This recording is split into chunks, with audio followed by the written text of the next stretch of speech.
وہ اعظم خان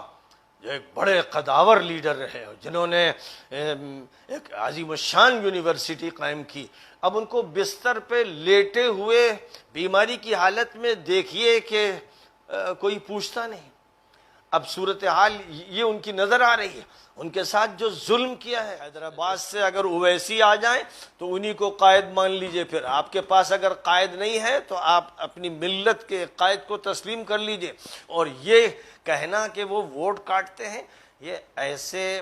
بے شرموں کی بات ہے، بے حیاؤں کی بات ہے۔ کس کے ووٹ کاٹتے ہیں؟ اویسی ہو یا کوئی ہو، اگر کوئی مسلم لیڈر ہے جو مسلمانوں کو بلا رہا ہے، جمع کر رہا ہے، جوڑ رہا ہے، ہندوؤں کو جوڑ رہا ہے، دلتوں کو جوڑ رہا ہے، اور ایس سی کو اور ایس ٹی کو جوڑ رہا ہے، او بی سی کو جوڑ رہا ہے، اور اس کے ساتھ لوگ جڑ رہے ہیں، تو اس کو لیڈر کیوں نہیں مانتے؟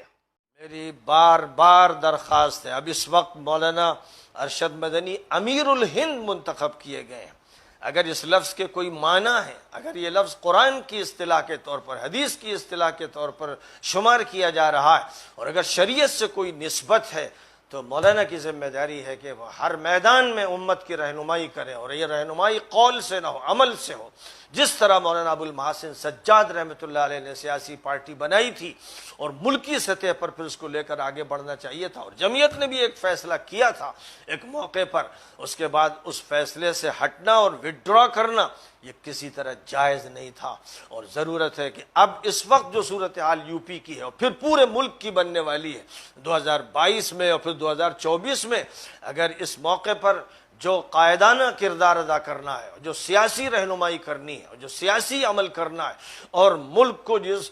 خطرناک بحران سے نہیں بلکہ ملک کو جس خطرناک انجام سے بچانے کا کام ہے، اگر اس وقت مولانا نے نہیں کیا تو پھر امیر الہند مذاق بن جائے گا، جمعیت العلماء ایک تاریخ کا حصہ بن جائے گی،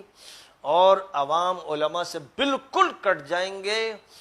علماء کی رہنمائی کے کوئی معنی نہیں ہوں گے۔ صرف مدرسے سنبھالنے اور صرف چند مسئلے بتا دینے سے اسلام کی نمائندگی بہرحال نہیں ہوتی ہے۔ اس لیے میں پھر درخواست کرتا ہوں، اور میں نے کہا تھا کہ میں 40 پارٹیاں مولانا کے ساتھ کھڑی کر دوں گا، مولانا ان کے سربراہ بنے، بجائے اس کے کہ ایک چھوکرا لونڈا جس کے دور میں 100 فساد ہوئے اور مظفر نگر کاٹ کے رکھ دیا گیا،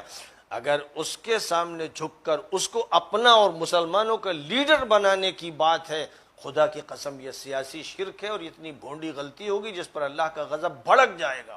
اور نبی اس سے نفرت کریں گے، اور فرشتے اس پر لعنت بھیجیں گے کہ اگر اسلام کی نمائندہ قرآنی اور حدیثی قیادت نہ کرتے ہوئے کسی دوسرے کو اپنے سر پہ بٹھا لیا گیا، جو بچولیا ہے، جو ہمارے کاندھوں پر بیٹھ کر اپنے محل بناتا ہے، اپنی دکان سجاتا ہے، اس کا کوئی جواز نہیں، اس کا کوئی جواز نہیں۔ اور آپ سے نہیں بنتا ہے تو میں نے کہا تھا، پھر کہتا ہوں کہ پھر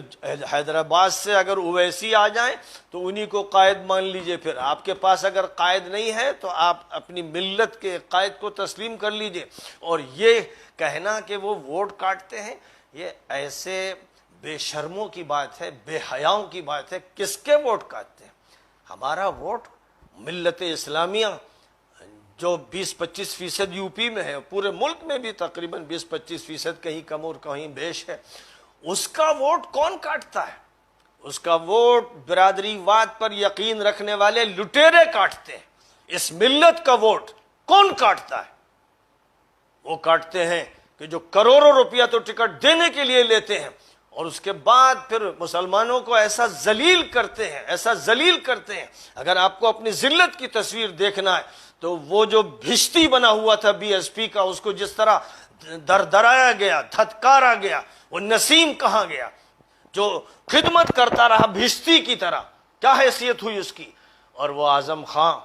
جو ایک بڑے قداور لیڈر رہے جنہوں نے ایک عظیم الشان یونیورسٹی قائم کی، اب ان کو بستر پہ لیٹے ہوئے بیماری کی حالت میں دیکھیے کہ کوئی پوچھتا نہیں۔ اب صورتحال یہ ان کی نظر آ رہی ہے، ان کے ساتھ جو ظلم کیا ہے ایس پی نے، ان کے ساتھ جو رویہ اختیار کیا ہے اس پارٹی نے، جس پارٹی کو مسلمانوں میں متعارف کرانے اور سب سے زیادہ اس کے حق میں بیان دینے کا کام اعظم خان نے کیا ہے، ان کا جو حشر کیا ہے ان غداروں نے، بے وفاؤں نے اور بدماشوں نے، اس کو چاہیے کہ آپ ملت کی تصویر اس میں دیکھ لیں۔ ملت کی تصویر دیکھنی ہے تو نسیم الدین میں دیکھ لیں اور اعظم خان میں دیکھ لیں۔ اس کے بعد جواز اس کا نہیں رہتا ہے کہ جو ہم سے ووٹ لے کر اپنا کام کرتے ہیں اور کہتے ہیں ووٹ کاٹنے کے لیے آ گئے۔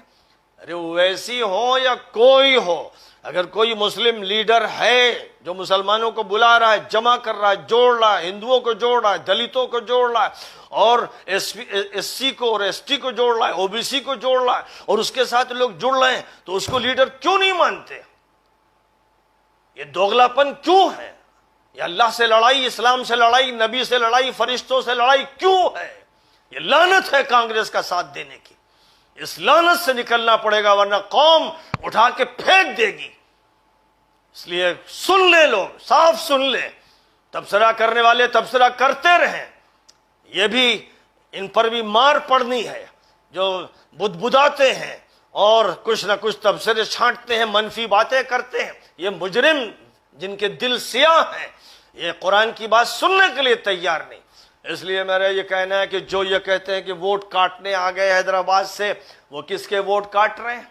وہ تو ووٹ جمع کر رہے ہیں، کہتے ہیں کہ ووٹ دینا ہے تو اپنے نمائندہ کو دو جو ملت کی نمائندگی کرے، وہ چھوٹا ہو یا بڑا ہو، اور تم ہمارا ووٹ کاٹ کر اس کو دے دو جو پھر اس کی ساری دولت یادوں کو دے دے، یا اس کو دے دو جو چماروں کو بانٹ دے، محل بنا لے اور بڑے ادارے بنائے، جو جناب والا گھر میں کرسی جس کو نہیں مل سکتی تھی وہ یہ سب کرے اور تمہارے ووٹوں کی بنیاد پر کرے، تو تم اندھے ہو، بہرے ہو؟ اس کو کہتے ہو ووٹ کاٹ رہا ہے؟ ووٹ وہ کاٹ رہے ہیں، وہ کاٹتے رہے 50 سال سے، 70 سال سے وہ ووٹ کاٹ رہے ہیں، جھوٹ بولنے والے، مکار، بچولیے، چھوکرے جن کی کوئی حیثیت نہیں ہے، وہ ووٹ کاٹ رہے ہیں اس ملت کا۔ اس لیے ووٹ کاٹنے کی بات کرنے والے سب دھوکلے ہیں، جھوٹے اور مکار اور فریبی، اور غلام بنتے بنتے ان کی عادت یہ پڑ گئی کہ وہ غلامی سے نکلنا نہیں چاہتے، جوتے چاٹتے رہے، یہ تلوے چاٹتے رہے، جے جے کرتے رہے، جن کی کرتے رہے۔ خدا کی قسم عرش لرز جاتا ہے جب کسی شرک کرنے والے اور کفر کرنے والے کی جے جے کی جاتی ہے اور مسلمان کے منہ سے تو اس پر فرشتے لعنت بھیجتے ہیں۔ اس لیے نظام بدل دینا ہے، اور مولانا ابو المحاسن سجاد رحمۃ اللہ علیہ کی شخصیت کو سامنے رکھتے ہوئے کہ وہ جمعیت کے بھی بانی ہیں، امارت شریعہ کے بھی بانی ہیں، اور مسلم انڈیپینڈنٹ پارٹی کے بھی بانی ہیں، ضرورت ہے کہ ہم پھر اس تحریک کو اور اس مہم کو، اس کام کو زندہ کریں۔ اللہ تعالی